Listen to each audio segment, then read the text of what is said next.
a glittering penthouse overlooking Central Park, a self-made millionaire husband, Justin Croft, who seemed to worship the ground she walked on. For Anna, life was a fairy tale, but fairy tales can become nightmares in the blink of an eye. What happens when the man who promised you forever throws you pregnant and terrified out into the pouring rain with nothing but the clothes on your back? He thought she was a nobody. He thought she was weak. He's about to learn that her quiet, unassuming father, a man he'd never even bothered to properly meet, was about to make a single phone call. A call that would unravel his entire million-dollar empire thread by thread, until nothing was left but dust. This is the story of how one man's cruelty awakened a sleeping giant. Anna Croft traced the delicate frost patterns on the floor-to-ceiling window of her Manhattan penthouse. Below, the city lights of the Upper East Side twinkled like a carpet of fallen stars. It was a view that cost more than most people earned in a lifetime, a view she had grown accustomed to, but never truly comfortable with. In her hand, she clutched a small, velvet-lined box. Inside lay a pair of Heine hand-knitted baby booties, white soft and impossibly small. A secret joy she had been holding close to her heart for 6 weeks. Her husband, Justin Croft, was a force of nature. He hadn't been born into this world of obscene wealth. He had conquered it. The son of a dock worker from Queens, he had clawed his way up with sheer grit intellect and a ruthlessness that he reserved for the boardroom. His company, Croft Innovations, was the darling of the tech world, specializing in predictive market algorithms. To the world, he was a genius, a visionary. To Anna, he was the charming, ambitious man who had swept her off her feet at a gallery opening 2 years ago. He had seen her a quiet art history graduate and pursued her with the same single-minded focus he applied to his business acquisitions. Their life was a whirlwind of charity galas, exclusive dinners, and weekend trips to the Hamptons on his private helicopter. Justin loved to show her off. "This is my Anna," he'd say, his hand possessively on the small of her back. "My quiet place in a loud world." But the cage, no matter how gilded, was still a cage. Justin curated her life. He chose her clothes, subtly steering her away from her bohemian artistic style towards sleek designer labels that better reflected his brand. He vetted her friends, dismissing her old college companions as unambitious and lacking vision. Slowly her world had shrunk until it contained only him. She had mistaken his control for care, his possessiveness for passion. Tonight was the annual Croft Innovations Gala. Justin was set to receive a major award, the Titan of Technology trophy.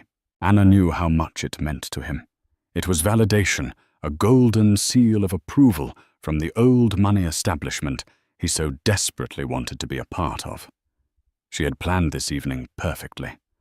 After his speech, when they were alone, basking in the glow of his victory, she would tell him.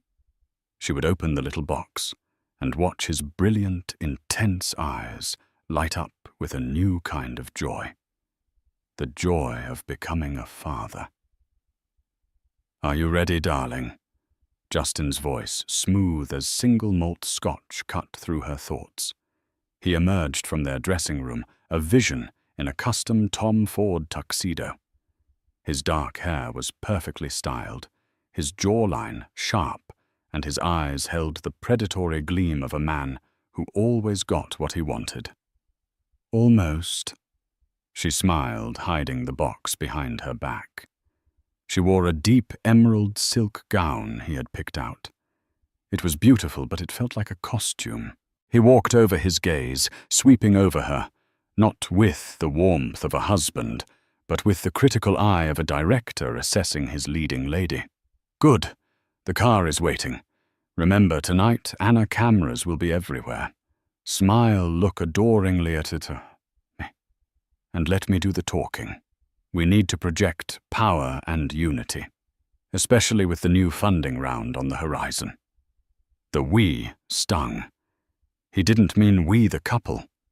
He meant we the brand.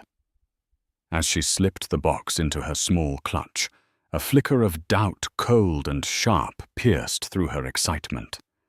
She had told herself his recent distance was just stress about the gala, about the pressures of his work. He was always working, always strategizing.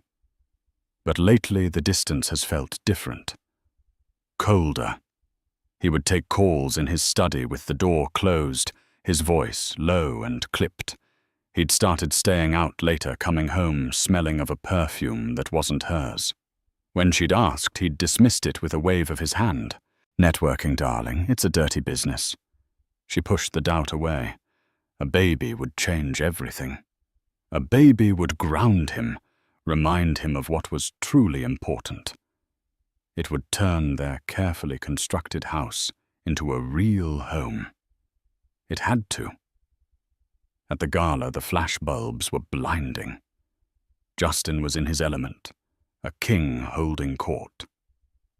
He accepted the award with a speech that was both charming and arrogant, thanking his brilliant team, and with a brief, practiced smile in her direction.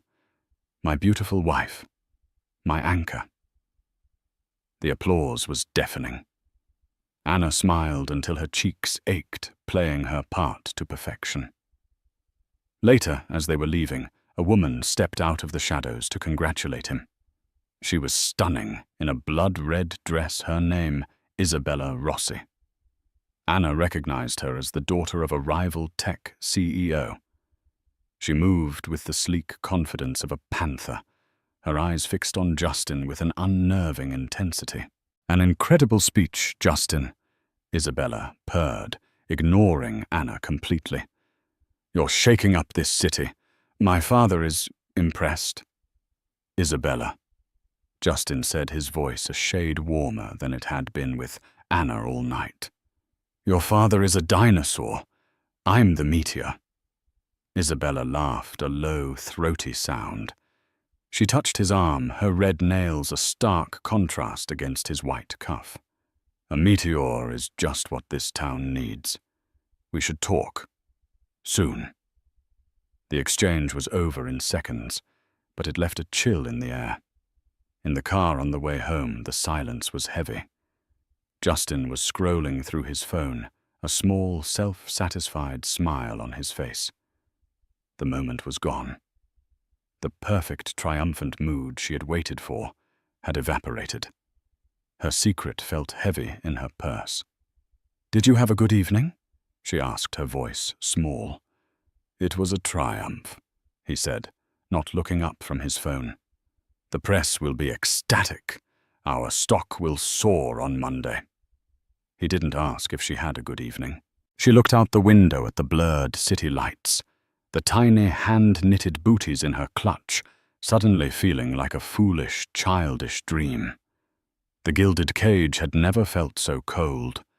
The weeks following the gala were a slow, agonizing descent into a new reality. The warmth that had once existed between Anna and Justin, however faint, was now gone, replaced by a polite, sterile coldness. He was a phantom in their penthouse, leaving before she woke, returning long after she had retreated to their silent bedroom. The excuses were always the same late-night meetings, investor dinners, coding sessions that couldn't be interrupted. The scent of Isabella Rossi's perfume, a cloying, expensive mix of jasmine and something musky, became a frequent ghost on his suit jackets. Anna would find it when she took them to the dry cleaners, a knot of ice forming in her stomach each time. When she tried to broach the subject, he would deploy his most potent weapon, gaslighting. "Perfume. Darling, you're being paranoid," he'd say, his tone one of amused exasperation. "I was in a meeting with a dozen people. Are you feeling all right? Maybe the stress is getting to you." He made her feel small, irrational. He was Justin Croft, the tech visionary. She was just the quiet, artistic wife, What did she know of his world? Her pregnancy, once a source of secret joy, now became a source of terror. The morning sickness was relentless, and she was constantly exhausted. She wanted to tell him to share the burden, but the right moment never came. How could she announce this life-altering news to a man who barely looked at her, who treated her like a piece of furniture in his perfectly designed life? One rainy Tuesday afternoon, she found the confirmation she had been dreading, a credit card statement carelessly left on his mahogany desk. Tucked between charges for $5,000 dinners at Per Se and a weekend charter to St. Bart's was a charge that made her blood run cold, a single transaction for $25,000 from a boutique jeweler on Madison Avenue, Cartier. It wasn't her birthday. It wasn't their anniversary. With trembling hands, she logged into their shared social media account, the one his PR team managed, but she had the password too. She navigated to Isabella Rossi's profile. And there it was, a photo posted just 2 days prior. Isabella on a yacht, the sun setting behind her. On her wrist, a glittering diamond-encrusted bracelet. A Cartier love bracelet. The caption read, "Some meteors bring the most beautiful gifts to new beginnings." The air left Anna's lungs. It wasn't just paranoia. It was real. The man she had married, the man whose child she was carrying, was weaving a completely separate life, a life in which she had no part. That evening she decided she couldn't live in the silence anymore. She had to confront him. She cooked his favorite meal, roast lamb with rosemary, hoping a semblance of their old life might soften the blow. She set the table in their formal dining room, the one they rarely used with the good china and crystal glasses. Justin arrived home just before 10. He walked into the dining room, loosening his tie, his expression annoyed. "What's all this?" he asked, gesturing to the elaborate setup. "I told you I was eating with the board tonight." "You didn't," she replied, her voice trembling slightly. "You haven't spoken to me all day, Justin." He sighed, a long, impatient sound. "Anna, I don't have time for these games. My days are scheduled down to the minute. You can't expect me to remember to check in about dinner." The casual cruelty of his words broke something in her. "This isn't a game. This is our marriage. I found the credit card statement, Justin, the bracelet for Isabella." He didn't even have the decency to look guilty. He simply stared at her, his eyes cold and calculating. He took a sip of water, placing the glass down with a deliberate, soft click. "Isabella is a business asset," he stated, as if explaining a complex algorithm to a child. "Her father, Lorenzo Rossi, is a gatekeeper in this industry. An alliance with him through his daughter secures the next stage of my company's growth. It's a strategic move." "A strategic move," she repeated, her voice rising with disbelief. "You bought another woman a $25,000 bracelet, and you call it a strategic move. Do you hear yourself?" "I hear you being emotional and naive," he shot back, his voice turning sharp. "This is the world I operate in. It's a world you've never had to understand, thanks to me. I give you this life, this apartment, the clothes on your back. The least you can do is not question my methods." "I am your wife," she cried, the words tearing from her throat. "Not an employee, not some line item in your business plan. And what a contribution you make," he sneered, the mask of civility finally dropping to reveal the ugly contempt beneath. "You paint your little canvases that nobody sees and attend luncheons with other bored rich wives. Don't lecture me on value, Anna. You have no idea what it takes to build what I have." Every word was a physical blow. He saw her as a parasite, a decorative object he had acquired. The love she thought they had was just a transaction she hadn't understood the terms of. The fight went out of her, replaced by a hollow ache. She sank into a chair, her hand instinctively going to her stomach, to the tiny secret life she was protecting. She had to tell him now. It was the last card she had to play. Maybe, just maybe, the reality of becoming a father would shock him back into the man she thought she had married. "Justin," she began, her voice barely a whisper. "There's something else. Something you need to know."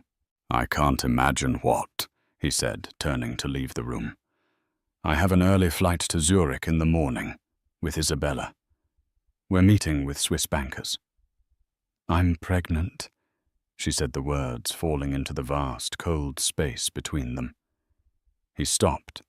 For a moment he was perfectly still, his back to her. She held her breath, praying. She saw his shoulders tense. Then he slowly turned around. But the expression on his face wasn't shock or joy, or even concern. It was one of pure, unadulterated fury. The silence in the room was absolute, broken only by the sound of rain beginning to lash against the panoramic windows.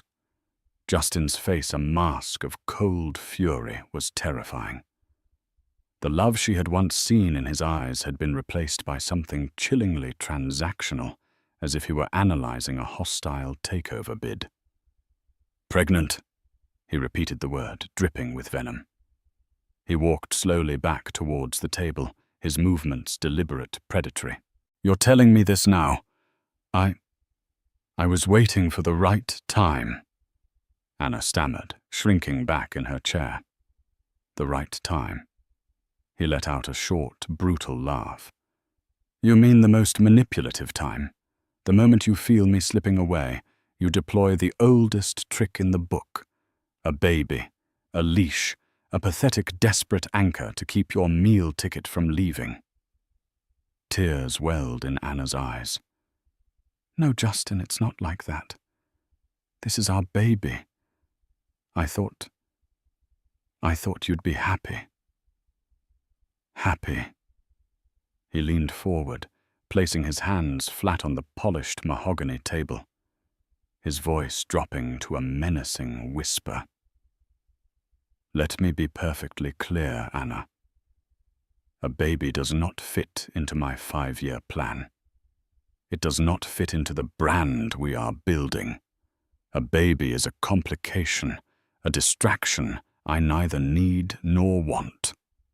His words were like shards of ice in her heart. This wasn't just a rejection, it was an eradication.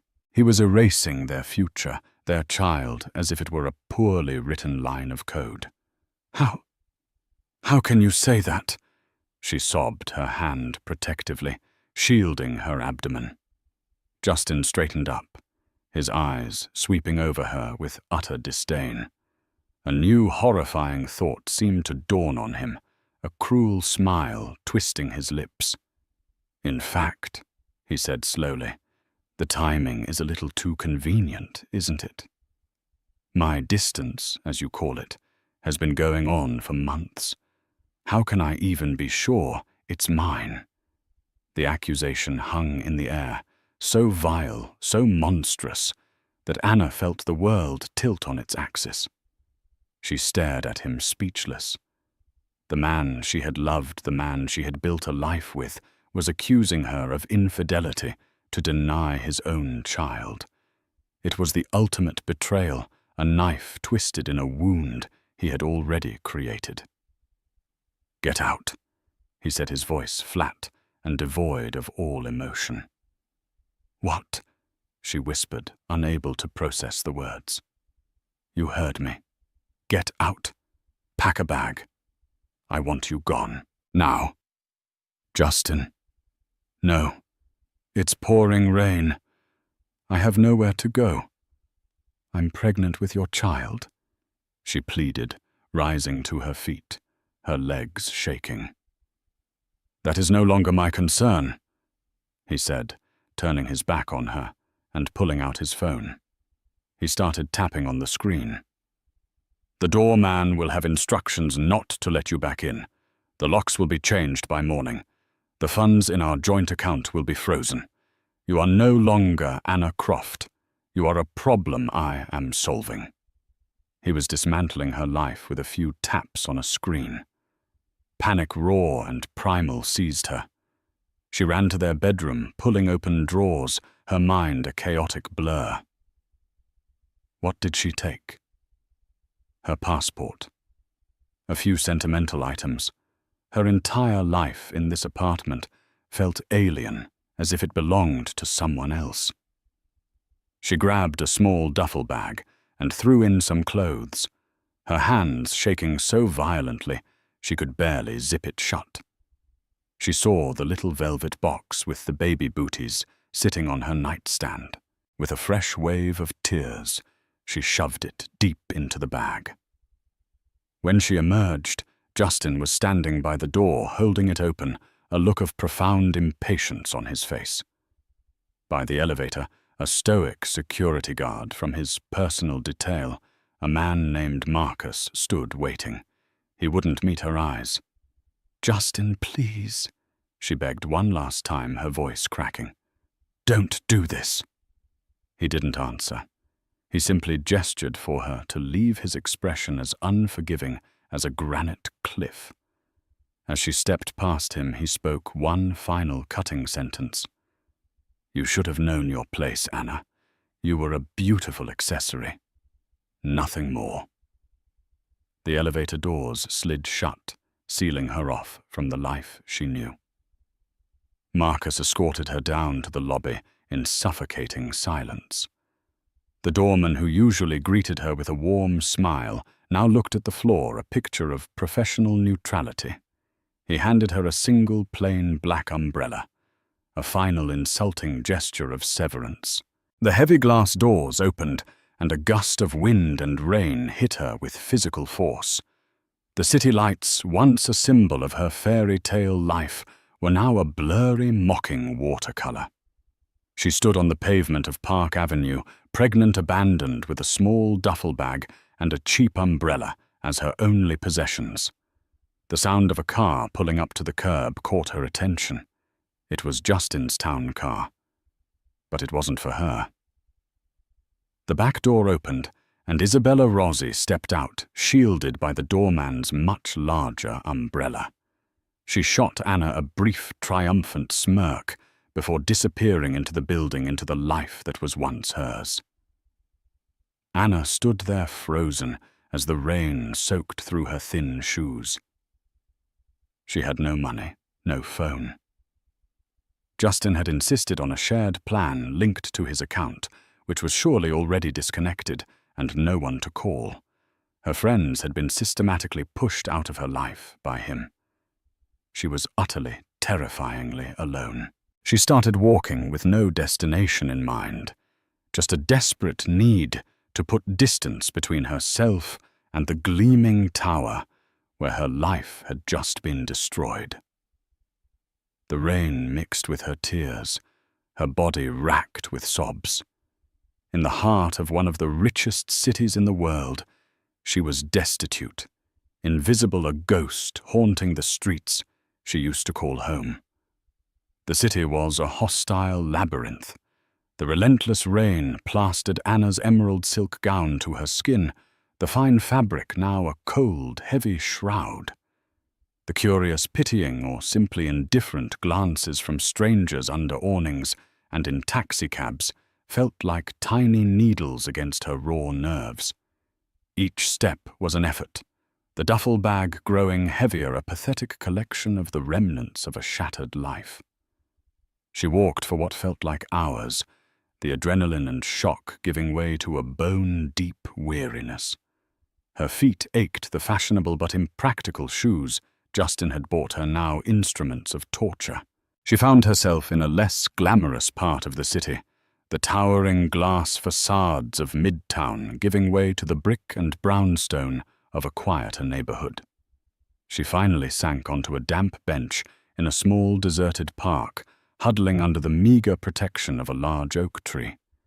The reality of her situation crashed down on her with the weight of a physical blow. She was pregnant. She had no money, no home. The man she had vowed to love, honor, and cherish had not only thrown her away, but had also branded her a lacra and her unborn child illegitimate. A wave of nausea, sharp and acidic, washed over her, the familiar morning sickness, now amplified by stress and despair. Who could she turn to? Her college friends. She hadn't spoken to them in over a year. What would she say? Hi, remember me? My millionaire husband just kicked me out, and I need a place to sleep. The shame was paralyzing. Then a memory surfaced, faint and distant. A memory of a different life, a quieter life, before the glitz and glamour of Justin Croft. A life in a sprawling, book-filled house in the quiet countryside of Connecticut. A life with a father who spoke little but saw everything. Arthur Kensington. Anna had always kept her family life intensely private. Her father was not a flashy man. He didn't grace the covers of magazines or give bombastic interviews.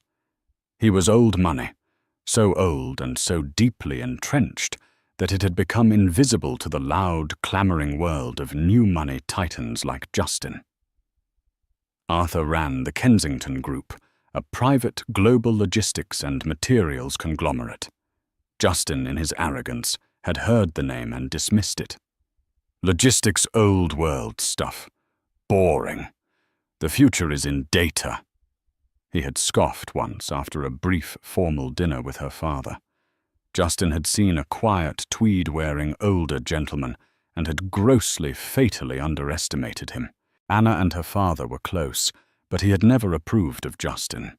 He'd been polite impeccably so, but she had seen the reservation in his eyes. A man who builds things to last doesn't need to shout about it. Mia.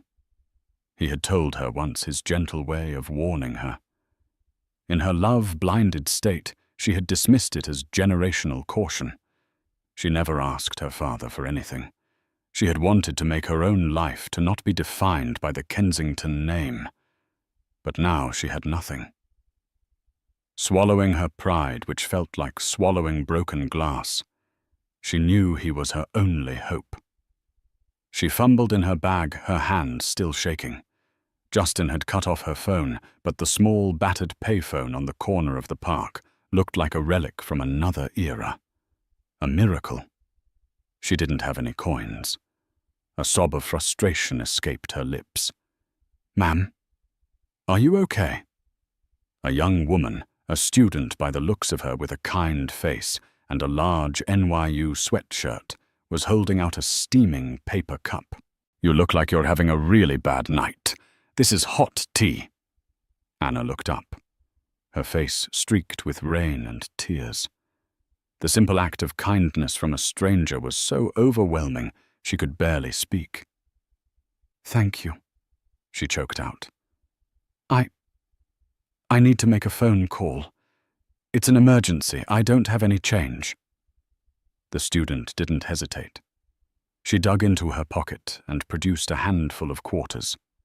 "Here, take them all. I hope things get better."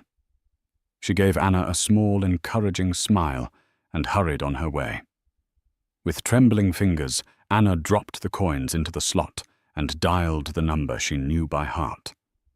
The number to her father's private study, a line that bypassed secretaries and assistants, a line he always answered. It rang twice. Arthur Kensington. His voice was exactly as she remembered, calm, steady, a rock in the storm of her life. "Dad."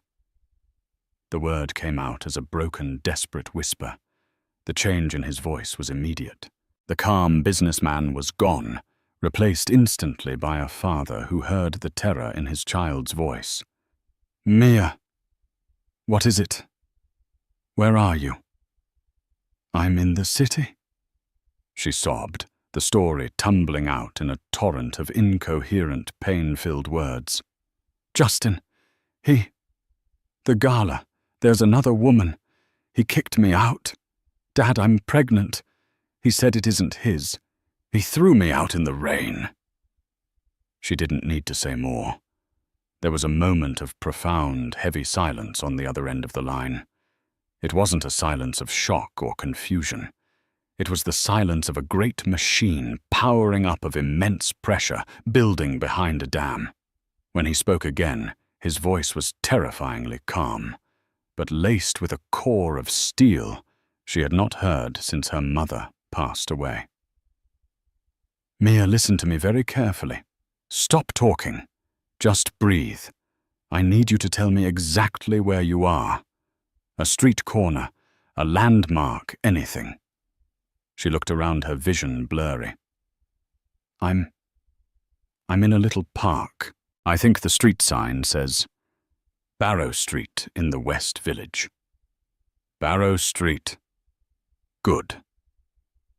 Do not move from that spot. Do you understand me? Don't talk to anyone. Don't go anywhere. A car will be there in 15 minutes. The driver's name is Charles. You've known him since you were a child. He will take you to the city residence. I am leaving now. I will meet you there." "Dad," she started. "We will talk when I see you, Mia," he said, his voice firm but gentle. "Right now, you are my only priority. Help is on the way. Just hold on." The line went dead. Anna leaned her head against the cold, wet metal of the payphone booth, the receiver still clutched in her hand. For the first time that night, a tiny, fragile flicker of hope ignited in the cold darkness of her heart. The storm was still raging around her, but she was no longer alone. A shelter was coming.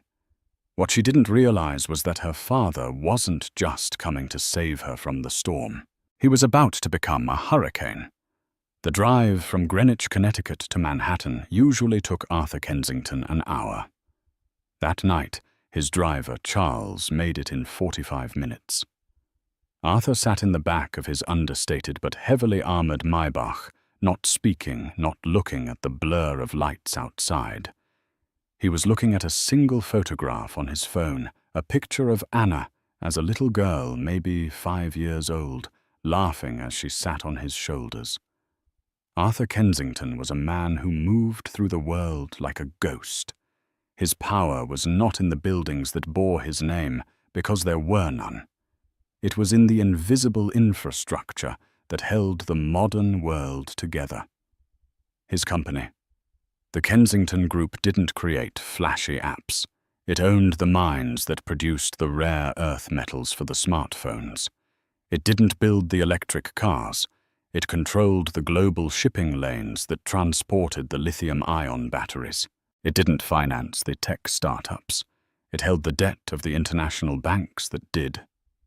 He was the foundation, the bedrock upon which men like Justin Croft built their flimsy, glittering towers.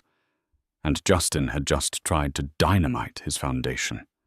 The calm that Anna had heard on the phone was real, but it was the calm at the eye of a hurricane. Inside, a cold, precise rage was building. It wasn't the hot, messy anger of a man like Justin. It was the focused fury of a master strategist who had just had the one thing he truly valued threatened his daughter. And his unborn grandchild. Justin Croft hadn't just thrown Anna out. He had disavowed his own bloodline, and in doing so had committed an offense that in Arthur's world was unforgivable. When he arrived at the palatial pre-war apartment on Fifth Avenue, a residence his family had owned for a century and kept for quiet city stays, Anna was already there. She was wrapped in a thick cashmere blanket, sipping a hot broth prepared by the live-in housekeeper. She looked small, shattered, but safe. He knelt before her, taking her cold hands in his. "He will not touch you again," Arthur said. It was not a promise. It was a statement of fact. "He will not speak your name again." He will cease to be a factor in your life. I will handle it." After ensuring Anna was settled and under the care of the housekeeper and a doctor he had summoned, Arthur went into his study. It was a room panelled in dark wood, lined with thousands of books. Not for show, but because he had read them all. He sat behind his large, uncluttered desk. There was no shouting, no throwing things. The lion didn't need to roar to be heard. He simply picked up the phone. His first call was to a man named Elias Vance in Geneva, the unassuming head of one of the world's most powerful private wealth management firms. "Elias," Arthur said, his voice calm. "It's Arthur Kensington." "Arthur." "It's the middle of the night here, but for you, I'm always awake. What can I do for you?" "I need you to initiate a full aggressive short position on Croft Innovations. Ticker symbol CI. Use the entirety of the K7 discretionary fund. And I need you to quietly advise our partners, specifically Takahashi-san and the Sheikh, that we are divesting from anything and everything associated with Justin Croft. Advise them that our internal analysis shows a catastrophic failure in leadership and a fundamental rot in the company's ethical core. The risk is untenable." There was a pause on the other end. The K7 fund was a multi-billion-dollar instrument of financial warfare used only in the most extreme circumstances. "Understood, Arthur. Is there a timeline? Sunrise, New York time. I want the markets to open to the smell of blood in the water." His second call was to a woman named Lena Petrova in London, the formidable CEO of a global logistics network that was a subsidiary of the Kensington Group. "Lena, I have a priority task. I need a complete supply chain disruption for a company called Croft Innovations. I want their component suppliers in Taiwan and South Korea to suddenly encounter crippling logistical hurdles. I want their shipping containers to be subject to unforeseen customs inspections in every port, from Shanghai to Los Angeles. I want their cloud server contracts with our data farm partners in Ireland to be reviewed for immediate termination due to breaches of service-level agreements. Bleed him dry. Make it impossible for him to build or ship his product." "Consider it done, Arthur," Lena replied, her voice crisp. "He will be on an island by noon tomorrow." His third call was to a man much closer to home. Marcus Thorne, the head of the powerful banking conglomerate that held the primary business loans for Croft Innovations. Thorne owed his career and his bank's solvency during the 2008 crisis to a quiet, unpublicized bailout from Arthur Kensington. "Marcus, I'm calling in favor." Marcus Thorne didn't hesitate. "Name it." "Justin Croft. Croft Innovations. I want you to call in his lines of credit. All of them. Cite a violation of the morality clause in his loan covenants. I'm sure your lawyers can find one. Failure to maintain a stable personal life, reflecting sound judgment perhaps. I want his access to capital severed. Completely." "Arthur, that will bankrupt him." "I'm aware," Arthur said, his voice flat. His final call was to a man named David Chen, his personal lawyer and fixer. "David, I have a personal matter. I need you to begin divorce proceedings on behalf of my daughter Anna Kensington. Not Croft. Kensington. The grounds will be extreme cruelty and adultery. I want you to be ruthless. We are not settling. We are dismantling. And I need you to leak a story. Not to the tabloids, but to a respectable financial journal. A story about the volatile, erratic, and deeply unstable behavior of Croft Innovations' CEO. Frame it as a cautionary tale for investors about founders with unchecked egos. Use an anonymous source, a concerned board member. Make him radioactive. By the time he hung up the phone, the first hints of dawn were breaking over the city. It had taken less than an hour. 4 phone calls. He hadn't raised his voice. He had simply pulled 4 threads from the tapestry of the global economy. But he knew that by pulling those specific threads, Justin Croft's entire world was about to unravel. The lion had awoken, and the hunt had begun. Justin Croft woke up the next morning, feeling invincible.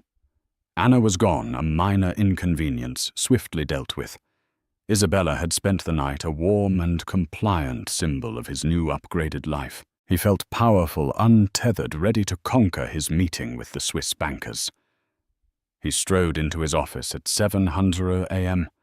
The city spread out beneath him, his for the taking.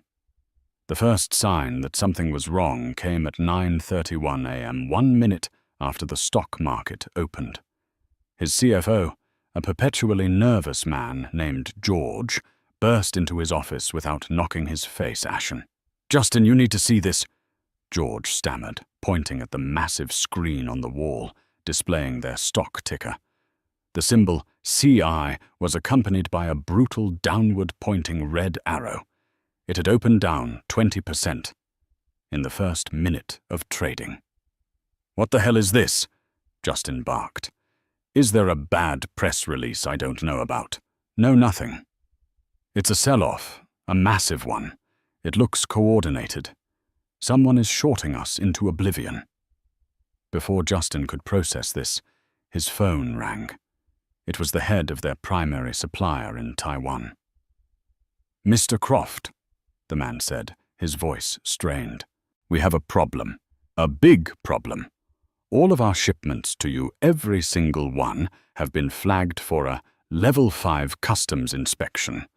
The containers are sealed. They're telling me it could be weeks, maybe months." Justin's blood ran cold. "That's impossible. We have priority status. Not anymore, it seems. And our raw material provider just cancelled our contract. They cited force majeure. It makes no sense." As he hung up, an alert popped up on his screen. It was an article from the Wall Street Journal. The headline read, "Cracks in the Croft Kingdom Sources Cite Erratic Leadership Question CEO's Stability." The article was a masterpiece of character assassination, quoting anonymous insiders who worried about Justin's volatile temperament and reckless personal decisions, hinting that the company was a house of cards built on the ego of one man. His company phone began to ring incessantly. The server farm in Ireland was terminating their contract effective immediately. Their biggest logistics partner had just declared bankruptcy, freezing their entire inventory in a legal black hole. It was a cascade, an avalanche of catastrophic failures, all happening at once. It wasn't random. It was a demolition. At 11:00 a.m., the call he dreaded came.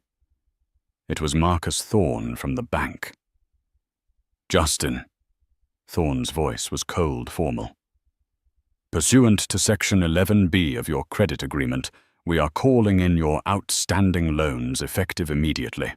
We have reason to believe you represent an unacceptable risk to the bank." "Unacceptable risk," Justin screamed into the phone. "You begged me to take that money a year ago. We are your flagship tech investment. Circumstances have changed. You have 24 hours to present a repayment plan, or we begin asset seizure proceedings." The line went dead. Justin stared at the phone in his hand. He was ruined. Utterly, completely ruined. In the span of 3 hours, his billion-dollar empire had been reduced to rubble. He stumbled back from his desk, his mind racing. Who could do this? Who had this kind of power? The Russians? The Chinese? A corporate rival? He thought of Lorenzo Rossi. Isabella's father. Was this some kind of power play? He called Isabella, his voice frantic. "Isabella, it's me. My company. It's collapsing. Is this your father? Is this some kind of twisted game to force a merger?" Isabella's voice on the other end was no longer warm and seductive. It was flat and dismissive. "My father, Justin, don't be ridiculous. He wouldn't waste his time on a company as over-leveraged as yours. We saw your financials this morning. You're a sinking ship." "We, Isabella, what are you talking about? You were in my bed last night. That was business, Justin," she said coolly. "And you are no longer good for business. I have a lunch meeting. Goodbye." He was alone. Everyone was abandoning him. He paced his office like a caged animal. The view of the city, now a mocking testament to how far he had to fall. He racked his brain trying to find the source, the epicenter of his destruction. Who did he cross? Who did he anger? And then a memory surfaced. A quiet dinner. A man in a tweed jacket. Anna's father. Arthur Kensington. The boring logistics guy. He remembered the look in the old man's eyes, a quiet, analytical intelligence that he had mistaken for weakness. He remembered Anna mentioning in passing that her father's company moves things. He had never bothered to ask more. He had never even bothered to Google the man's name properly. With a sense of dawning horror, Justin stumbled to his computer and typed Arthur Kensington, the Kensington Group, into the search bar. The results were sparse. No glossy profiles, no interviews. Just dense, dry financial reports, mentions in obscure shipping journals, and listings on the boards of global consortiums that controlled everything from deep-sea mineral rights to satellite communications. He wasn't just in logistics. He was logistics. He was the invisible hand that moved the global economy. Justin fell into his chair, the truth hitting him like a physical blow. It wasn't a rival. It wasn't a foreign government. It was Anna's father. The quiet, unassuming man he had dismissed as an irrelevant relic. He hadn't just kicked out a penniless artist wife.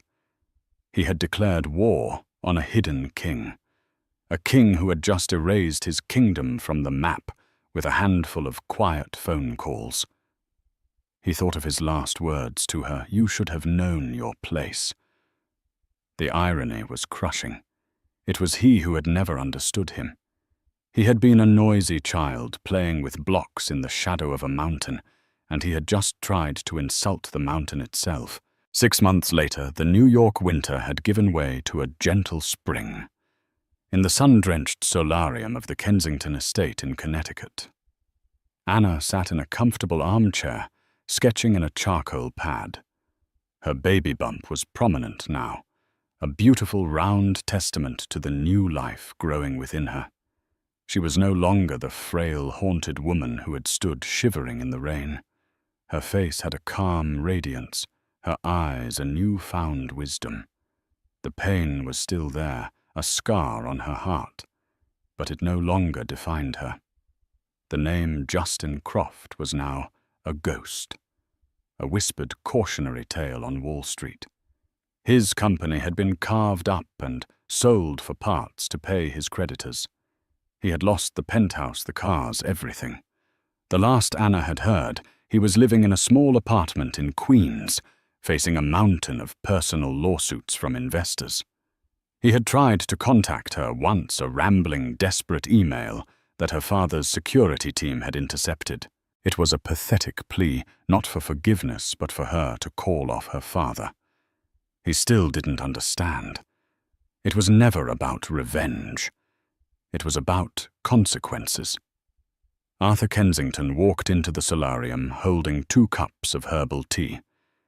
He had aged slightly in the past few months, but his eyes were clear and steady. He had spent the time not just dismantling Justin's life, but carefully, lovingly helping Anna rebuild hers. "How are my 2 favorite artists feeling today?" he asked, his voice soft, as he handed her a cup and placed a gentle hand on her belly. "The little one is practicing their river dance routine, I think." Anna laughed, a genuine, happy sound.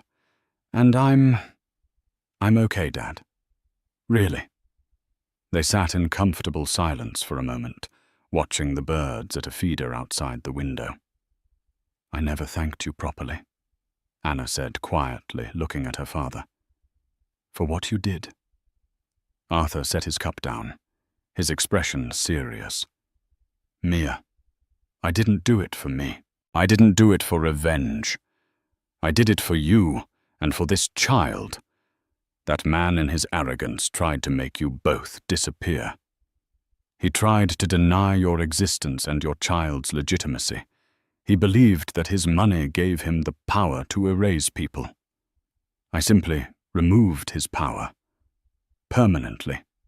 He will never have the resources to harm you or anyone else again. That is not revenge. That is protection." Anna nodded, a tear slipping down her cheek. This time, it wasn't a tear of sorrow, but of gratitude. She finally understood the nature of her father's power. It wasn't loud or flashy. It was quiet, immense, and used only to protect what he loved. It was the difference between a firework, which explodes for a moment of glory, and the sun, which provides warmth and life day after day. A few weeks later, Anna gave birth to a healthy baby boy. She named him Arthur. As she held her son for the first time, looking down at his tiny, perfect face, she felt a profound sense of peace. The storm had passed. She had been broken, but she had not been destroyed. She had emerged stronger, with a clearer understanding of the world and her place in it. Her gilded cage was gone, and in its place was a true home, filled not with the cold gleam of wealth, but with the unconditional warmth of a family's love. She had found her new beginning not in a penthouse overlooking the city, but in the quiet, powerful love for the new life she held in her arms. 2 years passed. In the fertile quiet of the Connecticut countryside, life blossomed. Little Arthur, whom Anna affectionately called Archie, grew from a tiny, helpless infant into a curious, toddling boy, with his mother's gentle eyes and a laugh that echoed his grandfather's deep chuckle. The trauma of Anna's past had not vanished, but it had receded, transforming from a gaping wound into a faint, silvery scar, a reminder of a battle fought and won. Anna was no longer just a survivor. She was a creator. She had channeled her experiences, her pain, and her rediscovery of self into her art. With her father's quiet backing, she opened a small independent gallery in the nearby town of Greenwich, a space dedicated to showcasing the work of emerging underrepresented artists. It was a success not because it made a vast amount of money, but because it built a community. She had found her purpose not as an accessory to a powerful man, but as a facilitator of beauty and a champion for other quiet voices. She was, for the first time in her adult life, wholly and completely herself. Her world was peaceful, ordered, and filled with a love that was as reliable as the sunrise. The chaotic, brittle glamour of her life with Justin felt like a story she had read about someone else. One crisp October Tuesday, business called her back into the city. One of her gallery's most promising young sculptors was having a piece installed at a corporate lobby in Midtown Manhattan, and Anna had promised to be there to oversee it. She left Archie in the doting care of his grandfather and took the morning train in feeling a sense of competence and calm that would have been unimaginable 2 years prior. The city no longer felt like a labyrinth of painful memories. It was just a place of business, a grid of streets and avenues she could navigate with cool efficiency. After the successful installation, She decided to walk a few blocks to grab a coffee before heading back to Grand Central. The autumn air was invigorating, and the rhythm of the city was a familiar beat. She was waiting at a crosswalk on Madison Avenue, checking an email on her phone, when a voice from her past cut through the noise of the traffic. "Anna!" The voice was thinner, stripped of its characteristic arrogance and command. It was hesitant, almost reedy. She looked up, and her heart gave a single, hard jolt. It was Justin Croft. The man standing before her was a ghost, a pale imitation of the Titan she had known. The bespoke Tom Ford suit was gone, replaced by an ill-fitting off-the-rack department store suit that seemed to hang on his frame. His formerly perfect hair was thinning. His sharp jawline had softened into something jowly and tired, and his eyes, once blazing with predatory ambition, were dull and bloodshot. He looked defeated, not just financially but spiritually. The vital, cruel energy that had once animated him was gone, leaving behind a hollow shell. "Justin," she said, her voice steady. She was surprised to find that she felt no fear, no surge of anger, only a profound, sad pity. "It really is you." He breathed a strange, desperate look on his face. I can't believe it. You look amazing." "I'm well, Justin," she replied politely, the walk sign flashing across the street. She had no desire to prolong the encounter. "Wait, please," he said, taking a half step toward her, his hand slightly raised as if to touch her arm, before thinking better of it. "Just a minute, please. I know I have no right to ask you for anything, but I have to know. The baby, was it a boy or a girl?" Anna looked at him, at this man who had tried to deny his own child's existence, now asking about him as if he were inquiring about a forgotten stock portfolio. "I have a son," she said, her tone cool and final. "He is happy and healthy." A flicker of something regret, pain, self-pity crossed Justin's face. "A son," he repeated softly. Does he look like me?" "He looks like himself," Anna said, refusing to give him even that small piece of connection. "Now, if you'll excuse me, I have a train to catch." She turned to step off the curb, but his next words stopped her. "I'm sorry, Anna." He blurted out the words, sounding rusty and unused. "Everything I did, it was a mistake. I was a fool. I was arrogant. I lost everything. I lost you. I think about it every day. I see now. You were the only real thing in my life." His apology, which once would have been everything she yearned to hear, now felt like a handful of dust. It was too little, far too late, and it was tainted by the stench of his self-pity. He wasn't sorry for what he did to her. He was sorry for what had happened to him.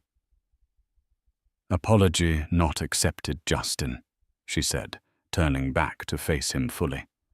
Her voice was not harsh, but it held the unyielding strength of forged steel. "An apology is for spilling a drink, not for trying to destroy a person, not for abandoning your pregnant wife and disowning your unborn child. You didn't just make a mistake. You revealed exactly who you are. I'm grateful for it, because it sets me free." He stared at her, speechless. He had expected tears or anger, or perhaps a flicker of her old affection. He was not prepared for this calm, unshakable strength. "I have a son to get home to," she said, her voice softening slightly, not for him, but for the thought of Archie. "He has a wonderful life, a peaceful life, surrounded by people who love him unconditionally.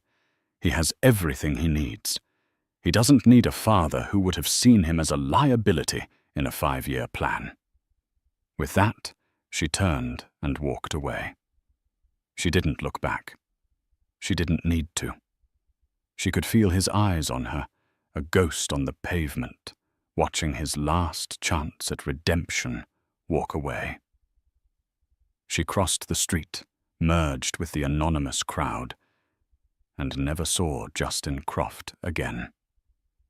The echo of their past had finally faded, and all that was left was the sound of her own steady footsteps walking toward the future. So ends the story of Anna Kensington and Justin Croft. It's a powerful reminder that true strength isn't always loud. It isn't measured in stock prices or flashy awards. Sometimes it's the quiet, unwavering love of a father. It's the resilience of a mother protecting her unborn child. Justin Croft made the fatal mistake of confusing wealth with power and arrogance with strength. He learned the hard way that when you try to harm someone, you never know whose protection they are under.